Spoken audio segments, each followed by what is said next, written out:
तहज्जुद में नहीं उठता, नफल नहीं पढ़ता। ओ मेरी मिल्लत के जवानों, मजा नहीं आ जाता जब सारी दुनिया सोई हो, सारी दुनिया, और बिस्तर भी गर्म हो और नींद भी पूरा गलबा कर रही हो, और अचानक घंटी बजे दिमाग में, आंख खुले, घड़ी पे नजर पड़े 3:30-4 बजे का पैगाम घड़ी बताए, और कोई चढ़ती जवानी वाला उठ के वुजू करे, और जब वो मुसल्ला खोल के बिछाए तो मदीने वाले महबूब कहते हैं कि हर नमाज पे रब सवाब देता है, और जो उठ के तहज्जुद की नमाज पढ़े उसे देख के तो रब मुस्कुराता है, जो उसकी शान के लायक है, जो उसकी शान के लायक, वो मुस्कुराता है, खुश होता है कि मेरा बंदा तहज्जुद में उठ गया, वो मुस्कुराता है। काश हमारी सुबहें कभी अपने मालिक के नाम हो जाएं, काश के सुबह। हजरत अबुल हसन रहमतुल्लाह ताला अलैह हजरत मुआज़ इब्न जबल रदी अल्लाह ताला अन्हु के पास बैठा करते थे। फरमाते हैं उनसे जो प्यार बढ़ा तो फिर मेरा मुसल्ले से भी बढ़ गया। ताबीए फरमाते हैं सहाबी रसूल से मोहब्बत हुई तो जिक्र से भी हो गई, फिर दुरूद शरीफ से भी हो गई, मोहब्बत उनसे बढ़ी तो फिर अल्लाह ने मस्जिद का प्यार भी बढ़ा दिया। आप फरमाते हैं कि मेरी हर वक्त तबीयत चाहती थी कि बस अल्लाह अल्लाह करूं, बस अल्लाह अल्लाह करूं, बस ना मैं जरा थोड़ी जान छुड़ाऊं लोगों से, कुछ 10 मिनट मिले तो मैं कुछ 4 नफल पढ़ लूं, मैं थोड़ा सा ना बचूं लोगों से, और मुझे तस्बीह मिले तो मैं ना कुछ 400-500 दफा इस्तिगफार पढ़ूं, सुभान अल्लाह, अल्हम्दुलिल्लाह, अल्लाहु अकबर, ला हौला वला कुव्वता इल्ला बिल्लाह, मैं ना तस्बीहात पढ़ूं। फरमाते हैं कि बच्चे थे घर में 6-7, गुर्बत थी, काम मिलता कोई नहीं था, और मैं काम चोर नहीं था, काम ढूंढता था, पर अल्लाह की कुदरत के काम नहीं मिलता था। फरमाते हैं कि मैंने एक दिन अपनी अहलिया से कहा कि आज मैं फिर जाता हूँ काम ढूंढने, तो मेरी बीवी बड़ी फर्मा बरदार थी, पर उस दिन ना गुर्बत के हाथों तंग आके कहने लगी, आज नाना कोई तू चीज लेके आया, तो मुझसे बच्चों की भूख नहीं देखी जाती है, सब रोगां दा रोग मुहम्मद जिसदा नाम गरीबी, कंड बुला के लंघ जाते नहीं दोस्त यार करीबी, तो आज मैं कुछ लेके आया तो मैं बच्चे लेके चली जाऊंगी। शेख फरमाते हैं कि मैं बड़ा परेशान घर से निकला, पर मैंने सुबह से लेके जोर तक काम ढूंढा, काम मिला कोई नहीं, तो मेरे दिल में ख्याल आया चलो काम नहीं मिलता तो अल्लाह अल्लाह तो करे ना, चलो बंदों की मजदूरी नहीं मिलती तो रब करीम की इबादत ही करते हैं। फरमाते हैं कि मैंने ना फुरात के पानी से वुजू किया, नहर के, शदीद धूप थी, साथ रेत थी और रेत तप रही थी, मैंने अपना रुमाल वहीं मुसल्ला के तौर पर बिछा लिया, और फरमाते हैं कि जोर से लेकर असर तक नमाज पढ़ी, धूप भी पूरे जोर पे, पर मेरे सजदे का ज़ौक़ भी पूरे जोर पे। फरमाते हैं सूरज भी चमक रहा है और रब की इबादत का ज़ौक़ भी पूरे जोर पे, मैं सजदा करूं तो फिर मेरा उठाने को जी ना चाहे। मेरे उस्ताद लिखा करते थे, ये उनका शेर है, वो कहा करते थे मुझे सोज दे, मुझे साज दे, और मुझे नीम शब का न्याज दे, दम सजदा खुद को मैं तोड़ दूं, मुझे ऐसा ज़ौक़े नमाज दे।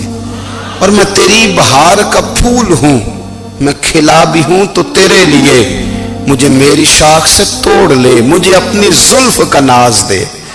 भाई फरमाते हैं कि असर तक मैंने नफल पढ़े, दिल ढलने लगा, असर की नमाज पढ़ी और मैं वहां से चला। अब मैं जब निकलने लगा तो दिल में ख्याल आया कि छोटी छोटी दीवारें हैं घर की, बगैर कुछ लिए जाऊंगा तो बीवी दूर से देखेगी तो शोर करेगी कि फिर खाली हाथ आ गया है।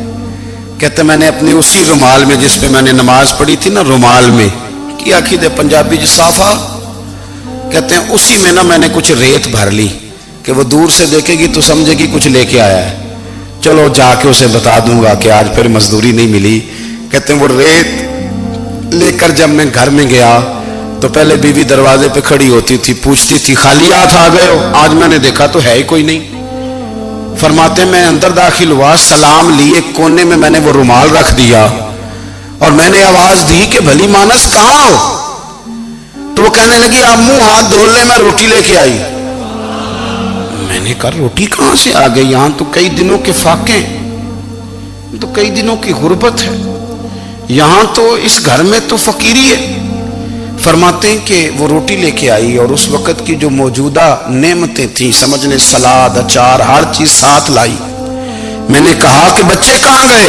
کہنے لگی وہ کھانا کھا کے کھیلنے گئے، آپ کھانا کھا لیں آ جاتے. کھانا اس نے چن دیا. میں نے حیرت انگیز لہجے میں ساری نعمتیں اپنے دسترخوان پہ دیکھ کر کے بیوی سے پوچھا یہ کہاں سے آیا کھانا؟ بچوں کو تو نے کہاں سے کھانا کھلایا؟ یہ سارا کچھ کیسا ہے؟ تو کہنے لگی پتہ نہیں آج آپ کس کریم کی مزدوری کرنے چلے گئے تھے، پتہ نہیں کس کریم کی. میرے گھر میں تو اتنی نعمتیں آئی ہیں کہ مجھ سے سنبھالی نہیں جا رہی. اتنا اناج ہے، اتنا گندم ہے، کس کریم کے دروازے آج چلے گئے تھے؟ یہ کہتے کہتے وہ اٹھی اور اٹھ کر کے کہنے لگی پہلے بڑا کچھ آیا تھا اب کیا لے آئے ہو؟ اور جا کر کے نا اس نے وہ ریت والا رومال کھولا. کہنے لگے میں تو لے کے آیا تھا ریت، تو میرے رب نے اسے بھی سونے اور ہیرے بنا دیا تھا. جب آپ کی توجہ اللہ کی جانب، میرے نبی پاک صلی اللہ تعالی علیہ وسلم نے فرمایا ہر چیز اپنے رب سے مانگ، ہر چیز مانگ، ہر چیز مانگ. یا رسول اللہ کیا کچھ؟ میرے محبوب نے فرمایا تیرے گھر میں نمک بھی ختم ہو جائے تو وہ بھی اپنے رب سے مانگا کر. تو مانگنا وہ تجھے دے گا، تو اس کی بارگاہ میں کشکول طلب دراز تو کرنا. اور ترمذی شریف میں عجیب لفظ ہے، رسول کائنات نے فرمایا، رب کریم فرماتے ہیں جب میرا بندہ ہاتھ اٹھاتا ہے نا تو مجھے حیا آتی ہے کہ میں خالی کیسے لوٹا دوں اس کے. اتنے بڑے بادشاہ کی بارگاہ میں. او بھائی لوگوں سے عزتیں تلاش کرتے ہو تو وہ کیا تمہیں عزت دیں گے؟ وہ تو کل اچھا کہتے ہیں پرسوں برا کہنے لگ جاتے ہیں. لوگوں کے سامنے گڈ بک میں آنا چاہو گے تو وہ تو سویرے تمہارے بارے میں کچھ کہیں گے، شام کچھ اور کہیں گے. اپنی روحانی زندگی آباد کریں، اپنے مسلح کو وقت دیں اور دنیا سے چھپ کر اس موبائل کو بند کر کے اور اپنے آپ سے بھی چھپ کے اور تنہا ہو کے چھپا کے سارا کچھ اپنے آنسو اپنے رب کی بارگاہ میں پیش کریں، اس کے حضور حاضری دیں. سنو نا ترمذی کی حدیث اور اسے یاد رکھنا. نبی پاک علیہ السلام نے فرمایا اپنے دکھ لوگوں کے سامنے نہ بیان کرنا، سیٹھوں نوابوں کو نہ بتاتے پھرنا، دنیا داروں کے سامنے جا کے نہ رونا کہ میں تکلیف میں ہوں. فرمایا اگر دنیا داروں کو دکھ بتاؤ گے رب تمہیں کبھی غنی نہیں کرے گا. اور لوگ ہیں کہ الٹا مذاق اڑائیں گے. آپ کی جس سے بڑی پکی یاری ہے نا، پکی، وہ تب تک پکی ہے جب تک آپ نے 50,000 مانگا نہیں. اور جس وقت آپ نے کہہ دیا کہ میں مجبور ہوں میری مدد کر تو پھر ختم ہو گئی دوستی. لوگوں کے تعلقات آپ کے ساتھ تب تک ہیں جب تک آپ ان سے کوئی ضرورت وابستہ نہیں کرتے. کریم محبوب فرمانے لگے بندوں کے سامنے دکھ نہ بیان کرنا، اللہ تجھے کبھی غنی نہیں کرے گا. تو اپنے دکھ اپنے رب کو بتا، تو دعائیں مانگ، تو اس کی بارگاہ میں حاضر ہو، تو اس کے حضور عرض کر.